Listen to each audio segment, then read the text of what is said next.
আসসালামু আলাইকুম। আওয়ামী লীগ আগামী নির্বাচনে অংশ নিতে পারবে কিনা, অথবা আওয়ামী লীগের যে অসংখ্য ভোটার সমর্থক রয়েছেন তারা ভোট দিতে পারবেন কিনা, সেই বিষয়কে কেন্দ্র করে বিবিসি নানান প্রশ্নে রীতিমতো আমাদের প্রধান উপদেষ্টা ডক্টর মোহাম্মদ ইউনূসকে নাজেহাল করে ছেড়েছে। প্রধান উপদেষ্টা যখন লন্ডন সফরে ছিলেন তখন বিবিসি একটা ইন্টারভিউ করেছিল, যেটি কয়েক খণ্ডে প্রকাশ করা হচ্ছে। এর আগে ব্রিটেনের প্রধানমন্ত্রী কিয়ার স্টারমার কেন তার সঙ্গে সাক্ষাৎ করলেন না, সময় দিলেন না, সে বিষয়ে নানান ধরনের প্রশ্ন করা হয়েছিল। রীতিমতো নাস্তানুবোধ হয়ে উঠেছিলেন প্রধান উপদেষ্টা। আওয়ামী লীগ প্রশ্নে বিবিসির সাংবাদিক রাজিনী বৈদ্যনাথন তাকে প্রশ্ন করছেন প্রধান উপদেষ্টাকে, যে আপনি বলছেন নির্বাচন যেন অন্তর্ভুক্তিমূলক বা অংশগ্রহণমূলক হয়, কিন্তু একটা সমালোচনা হচ্ছে যে আপনি আওয়ামী লীগকে, অর্থাৎ সাবেক প্রধানমন্ত্রী শেখ হাসিনার দল, সেটিকে নির্বাচনে অংশ নিতে দিতে চাচ্ছেন না কেন? প্রধান উপদেষ্টা যেটি বললেন খুব মজার বিষয়। তার এই ধরনের উত্তরে যদিও আমরা অভ্যস্ত হয়ে গেছি, তিনি সামনে নিয়ে আসলেন জাতিসংঘের আবাসিক প্রতিনিধিকে। তাকে রেফারেন্স দিয়ে বলছেন যে আওয়ামী লীগ না থাকলেও নির্বাচন অন্তর্ভুক্তিমূলক হবে কি না। সম্প্রতি ঢাকায় জাতিসংঘের আবাসিক প্রতিনিধি খুব ভালোভাবে একটা ব্যাখ্যা দিয়েছেন। তিনি বলেছেন অন্তর্ভুক্তিমূলক মানে কোনো নির্দিষ্ট দল নয়, সব মানুষের অংশগ্রহণ। যতক্ষণ পর্যন্ত মানুষ ভোট দিতে পারছে ততক্ষণ এটা অন্তর্ভুক্তিমূলক। কি অদ্ভুত কথা! যে জাতিসংঘ এর আগে আগস্ট হত্যাকাণ্ড নিয়ে যে রিপোর্টটি দিয়েছিল, সেই রিপোর্টের কনক্লুশনে স্পষ্টভাবে বলেছে যে তারা সব কিছুর বিচার চায়, কিন্তু রাজনৈতিক দল হিসেবে বা কোনো রাজনৈতিক সংগঠনকে নিষিদ্ধ করা হোক এটি তারা কোনোভাবেই চায় না। এমনকি জাতিসংঘের মানবাধিকার বিষয়ক হাই কমিশনের চেয়ারম্যান ভলতার তুর্ক সংস্থার ৫৯তম অধিবেশনে এ মন্তব্য আবারও করলেন যে কোনো রাজনৈতিক দলকে নিষিদ্ধ করা মানে স্বাধীন মত প্রকাশকে সংকুচিত করা। বাংলাদেশের উদ্দেশ্যে স্পষ্ট করে বললেন। সেখানে তিনি জাতিসংঘের আবাসিক প্রতিনিধির এই বক্তব্যকে সামনে নিয়ে আসলেন। জাতিসংঘ ক্ষেত্র বিশেষ এখন কেন নির্বাচন চায় না, কেন অন্তর্ভুক্তিমূলক বা অংশগ্রহণমূলক নির্বাচনের ব্যাখ্যা এভাবে দিচ্ছে, সেটা আমরা বুঝি। এখন শেখ হাসিনাও তো এর আগে তিনি যখন ক্ষমতায় ছিলেন, বিএনপি নির্বাচনে আসুক বা না আসুক, বা বিএনপি নির্বাচনে না এলে নির্বাচনে অংশগ্রহণমূলক হবে কিনা, সেই প্রশ্নগুলোর উত্তরে তিনি তো এই ধরনের উত্তর দিতেন। এর আগেও বলেছি যে নির্বাচনে কোন দল এলো না এলো সেটি দেখার বিষয় নয়, জনগণ ভোট দিতে পারছে কিনা সেটাই বিষয়। তাহলে তো শেখ হাসিনা ঠিক ছিলেন, তাই না?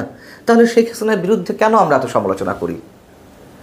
যেই ৩টি নির্বাচন বিতর্কের সঙ্গে অনুষ্ঠিত হয়েছে, সেই নির্বাচন পরিচালনার সঙ্গে যারা জড়িত ছিলেন, কেন তাদেরকে এখন বিচারের মুখোমুখি করা হচ্ছে? কেন তাদেরকে আটক করা হচ্ছে? কেন তাদের বিরুদ্ধে শাস্তিমূলক ব্যবস্থা নেওয়া হচ্ছে? এই যে পরস্পর বিরোধী বক্তব্য ডক্টর মোহাম্মদ ইউনূসের বা ডক্টর ইউনূস সরকারের, এটি এখন সারা বিশ্বে ওপেন হয়ে যাচ্ছে। সারা বিশ্বের কাছে এই বিষয়টি এখন খোলাসা হয়ে যাচ্ছে যে তিনি কতটা দ্রুত রং বদলান, কতটা দ্রুত তিনি নিজের বক্তব্যের বিপরীতে গিয়ে নতুন নতুন বক্তব্য দেন। এরপরে রাজিনী বৈদ্যনাথন প্রশ্ন করছেন, দেশে অনেক মানুষ এখনও আওয়ামী লীগকে সমর্থন করে,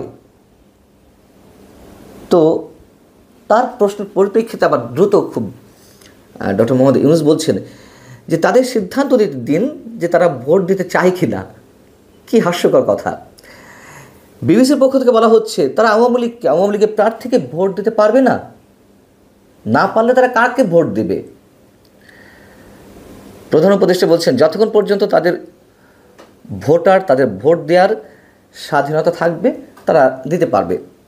বিবিসি আবারও প্রশ্ন করছে, আওয়ামী লীগের প্রার্থীকে নয়, যদি না আওয়ামী লীগকে অংশগ্রহণ করতে দেওয়া না হয় তাহলে ভোট তারা কীভাবে দিবে, কাকে দিবে?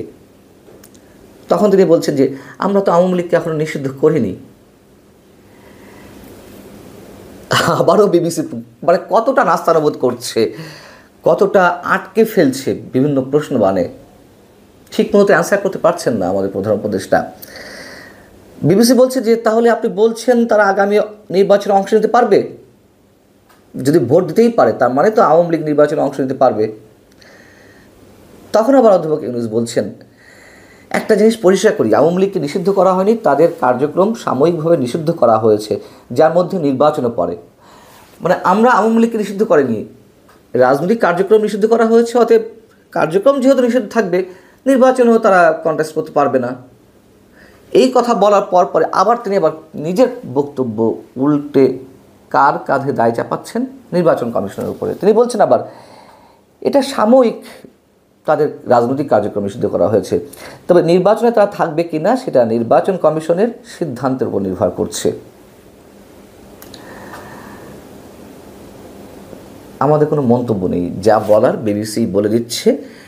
মানে প্রশ্নের পর প্রশ্ন করে তারা নিজেরাও জানে যে বাংলাদেশের নির্বাহী প্রধান, সরকারি নির্বাহী প্রধান বা প্রধান উপদেষ্টা, তার নিজের কাছেও এই ধরনের কোনো সদুত্তর নেই। তিনি যে স্লিপ করে যাচ্ছিলেন, তিনি যে অ্যাভয়েড করছেন, তিনি যে কোনো রকমের শাক দিয়ে মাছ ঢাকার মতো অবস্থার সৃষ্টি করছেন, বিবিসি সেই সুযোগটি দেয়নি। এর আগে যেই অংশটুকু বেরিয়েছিল বিবিসির ইন্টারভিউয়ের, সেখানে ব্রিটেনের প্রধানমন্ত্রী কিয়ার স্টারমার কেন তার সাথে সাক্ষাৎ করলেন না, কিয়ার স্টারমারের দল, লেবার পার্টির এমপি টিউলিপ সিদ্দিকী যে তার সঙ্গে দেখা করতে চেয়েছিলেন, কেন তিনি দেখা করলেন না, অনেক বিষয়ে প্রশ্ন করা হয়েছিল। তিনি সেখানেও জুৎসই কোনো জবাব দিতে পারেনি। কিয়ার স্টারমার কেন দেখা করেননি এর উত্তরে তিনি বলেছিলেন যে তিনি সম্ভবত ব্যস্ত আছেন। তো তিনি সম্ভবত ব্যস্ত আছেন, আবার প্রশ্ন করা হয়েছিল যে আপনারা দুজন তো সমমর্যাদার, আপনিও প্রধানমন্ত্রী পদমর্যাদার, তিনিও এই দেশের প্রধানমন্ত্রী। যখন একটা দেশের প্রধানমন্ত্রী দেখা করতে চাইছেন, তিনি দেখা করছেন না, এর কি কোনো সঠিক জবাব দিয়েছেন, ব্যাখ্যা দিয়েছেন? তিনি অ্যাভয়েড করে যাওয়ার চেষ্টা করছিলেন। একটু আগে বললেন ব্যস্ত, এরপরে বললেন যে মনে হয় দেয়নি। তিনি যে লন্ডন সফরে গিয়ে বিভিন্ন ক্ষেত্রে কতটা নাস্তানুবোধ হয়েছেন সে বিষয়ে আমরা সবাই জানি। আবার সেখানে অবস্থা করাকালীন সময়ে আর এক আন্তর্জাতিক গণমাধ্যম স্কাই নিউজ তার একটি ইন্টারভিউ নিয়েছিল। সেখানে তিনি মন্তব্য করেছিলেন যে I am the guy who is bringing people together. মানে তিনি পুরো জাতিকে ঐক্যবদ্ধ করছেন। কতটা ঐক্যবদ্ধ করছেন সে তো আমরা জানি। পুরো জাতিকে বিভক্ত করে ফেলছেন, ভয়ঙ্করভাবে ঘৃণার বিষ বাষ্প ছড়াচ্ছেন, রীতিমতো প্রতিহিংসার রাজনীতি তিনি শুরু করেছেন। এই হচ্ছে আমাদের প্রধান উপদেষ্টা, সারা বিশ্বের কাছে একজন শান্তির দূত, কথিত শান্তির দূত হিসেবে তার অবস্থানটি তিনি কোথায় নিজেই নিয়ে যাচ্ছেন হয়তো বুঝতে পারছেন, কিন্তু স্বার্থের জায়গায় তিনি অন্ধ। ভালো থাকুন সবাই, আল্লাহ হাফেজ।